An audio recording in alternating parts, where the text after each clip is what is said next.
और रास्ते में जब जा रहे हैं तो भगवान मिल जाते हैं, विष्णुमोहिनी को साथ में बिठाए हैं। आज जैसे ही देखा है तो और बड़ा महाराज और क्रोध आ गया। आज तो महाराज नारद जी इतना बोल रहे हैं, तुम छलिया हो, तुम चोरी करते हैं, चोरी की आदत तुम्हारी गई नहीं। न जाने भगवान से क्या क्या आज नारद जी बोल रहे हैं, उन्हें खुद पता नहीं है क्या क्या बोल रहे हैं। हम समझ गए तुम छलिया के छलिए ही रहो। अरे तुम्हारी आदत नहीं गई चोरी करने वाली, और तो और मक्खन को चुरा चुरा के खाते थे, पट को चुरा चुरा के, गुफियों के पटों को चुरा लेते थे, कपड़ों को वस्त्रों को सब चुरा लेते थे। भाई आदत छोड़ी तुमने महाराज। नाना प्रकार की आज सुनाते जा रहे हैं, सुनाते जा रहे हैं, सुनाते जा रहे हैं। आज विष्णुमोहिनी जी बोल पड़ी है महाराज, कुछ ज्यादा ही नहीं बोल रहे हैं, ज्यादा ही बोल रहे हैं। आज भगवान कहने लगे हैं कि विष्णुमोहिनी जी, इनके मुख पे हमेशा मेरा नाम ही मैंने आज तक सुना है, हम गालियां पहली बार सुन रहे हैं, बड़ा आनंद आ रहा है, बोलने दो इनको। आज महाराज नारद जी को इतना क्रोध बढ़ गया, इतना क्रोध जब बढ़ गया, आज भगवान को भी श्राप दे डाला कि जाइए मैं आपको श्राप देता हूँ, आप जाकर के मनुष्य रूप में आप धरती लोक पर जन्म लेंगे, तब आपको पता चलेगा, और आप स्त्री से आप दूर हो जाएंगे, वियोग सहना पड़ेगा, तब आपको मालूम चलेगा कि स्त्री का वियोग क्या होता है। आज और फिर बोल दिया, ये बानर का मुख तो आपने मुझे दिया है, ये बानर के मुख वाले ही तुम्हारी सहायता करेंगे महाराज। आज जब इतना बोला है, आज भगवान ने अपनी माया समेटा है। आज जैसे ही माया को भगवान ने समेटा है, आज नारद जी को होश आया है, होश आया महाराज, पैरों में गिर जाते हैं, क्षमा याचना करने लग जाते हैं, प्रभु मुझे क्षमा करें, अपराध कर दिया है, मेरे शब्द जो मैंने बोला है महाराज, जो मेरे मुख से निकला है वो कभी भी पूर्ण ना हो। आज भगवान ने कहा नारद जी ऐसा है कि मेरे बिना कुछ नहीं होता, हुई जो राम रचि राखा।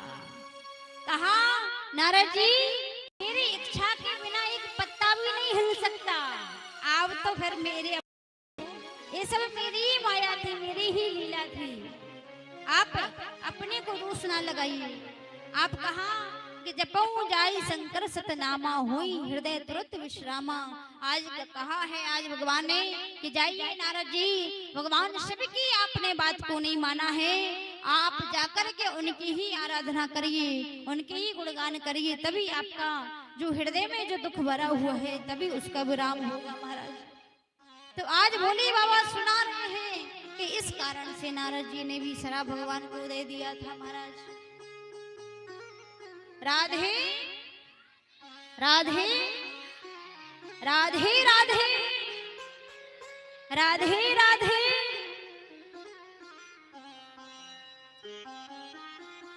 भगवान से तो हर कोई झगड़ा करते, आप भी झगड़ा करते हैं भगवान से, कभी कभी गुस्सा होते हैं। मंदिर जाते होंगे, मंदिर जाते हो ना, कौन कौन मंदिर जाते हैं?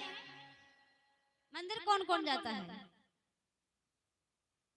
ऐसे कर रहे हैं कुछ, तो ऐसे नहीं करना है, ऐसे करना है। जो मंदिर जाता हो उसमें शर्मने की बात नहीं है, जो मंदिर जाता है दोनों हाथ खड़े करिए, मंदिर जाते हैं ठीक।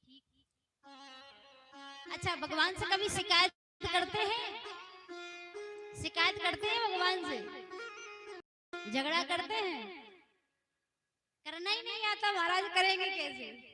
केवल हमें इतना ही मांगना आता है, भगवान पोता हो जाए, मेरी बेटी के घर पोता हो जाए महाराज।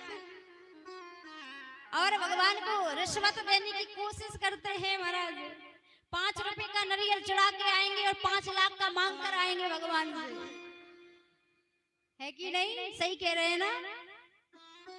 भगवान हमारा ऐसा काम हो जाए उसके बाद प्रसाद चढ़ाएंगे, पक्का चढ़ाएंगे। पहले काम कर दो उसके बाद मिलेगा, वो भी पहले नहीं मिलेगा। भगवान भी सोचते होंगे ये संतान हम नहीं जाइए महाराज, और हम ही से सौदागिरी करने आते हैं। भगवान के दरवाजे में जब जाए महाराज, परमात्मा के घर हम जब जाए, कभी भी खाली हाथ नहीं जाना चाहिए, कुछ ना कुछ लेकर के जाओ। आप मंदिर जाते हो या फिर अपनी बेटी के घर, एक गुरु के घर, एक आप कथा श्रवण करने के लिए जब जाते हैं, मंदिर में जब आप आते हैं, कभी भी खाली हाथ नहीं आना चाहिए महाराज, कुछ ना कुछ लेकर के आइए। आपके घर में दान दक्षिणा जो भी कुछ है, फल इत्यादि जो भी आपकी श्रद्धा है वो लेकर के आप आइए। अगर कुछ भी नहीं है तो एक फूल को ही तोड़ कर ले आइए, वही भगवान को अर्पण कर दीजिए। कहते हैं महाराज कभी, क्योंकि ये सब कुछ किसने दिया है? भगवान ने तो दिया है। हमारा तो महाराज अपना शरीर भी हमारा नहीं है, जिस दिन जाना होगा ना तो ये भी जल जाएगा, साथ में थोड़ी जाएगा। जाएगा कि बताइए? नहीं जाएगा ना। तो इसलिए जितना हो सके पुण्य करिए, दान करिए, भगवान का नाम गुणगान करिए। कभी भी आप कथा श्रवण करने जाएं, कहीं भी जाएं आप, यही से मतलब नहीं है, कहीं भी जाएं खाली हाथ नहीं जाना चाहिए, क्योंकि परमात्मा का ही दिया हुआ है। अगर आप परमात्मा को नहीं देंगे फिर देंगे किसको? एक मैया थी, उनके घर पोता नहीं हो रहा था। जब वो मंदिर जाती थी महाराज तो भगवान से पीट करके बैठती थी, उनकी ओर मुख नहीं करती थी भगवान की ओर। उन्हें शिकायत रहती थी मेरे घर पोता हो जाएगा तब भगवान का दर्शन करूंगी, तब तक मैं आपके दर्शन नहीं करूंगी। पुजारी जी आए, पूछा मैया सब आकर भगवान का दर्शन करती हैं, आप क्यों नहीं करती हैं? आज भैया बोल पड़ी महाराज जी ऐसा है मेरे घर पोता नहीं है, भगवान मुझे पोता दे देंगे तब मैं भगवान को लड्डू चढ़ाऊंगी। आज पुजारी ने ना समझाया मैया एक काम करना, सुबह सुबह जब आओ आप खाली हाथ मत आना, भगवान के लिए कुछ न कुछ लेकर के आना और भगवान से अर्जी लगा के जाना, आपके घर अवश्य पोता होगा। आज पुजारी जी ने भगवान से प्रार्थना की कि प्रभु ये मैया तो बाबरी है, इसके घर भी एक पोता दे देना। आज महाराज सुबह में आज मैया आई हैं और जब रास्ते में आ रही हैं, बाजार होते हुए आई होंगी, जैसे आपका श्रवण पड़ता है, आज गई है महाराज, आज पूछा है भैया केले का क्या भाव है? केले वाले ठेले पे पहुंच जाते हैं। आज केले वाला बोल पड़ा है मैया ये 50 रुपया किलो है जो गुच्छे में है, और जो बिखरे पड़े हैं ना ये 20 रुपये किलो है। आज मैया दिमाग लगा रही है अच्छे वाले क्यों लूं, पुजारी खा जाएगा, भगवान थोड़ी खाएगा। कौन खाएगा? पुजारी खा जाएगा।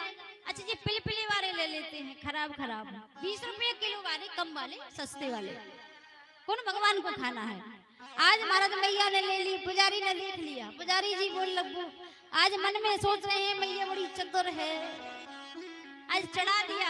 आज पुजारी जी ने कहा प्रभु क्षमा करना, बावली है, जानती नहीं है, समझदार नहीं है, अच्छा सा पोता दे देना। आज महाराज 1 साल व्यतीत होने के बाद उसके घर पोता होता है।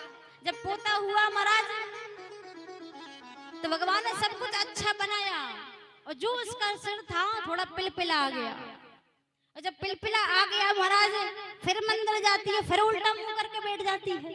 पुजारी ने फिर पूछ लिया क्यों मैया आपके घर में पोता नहीं हुआ?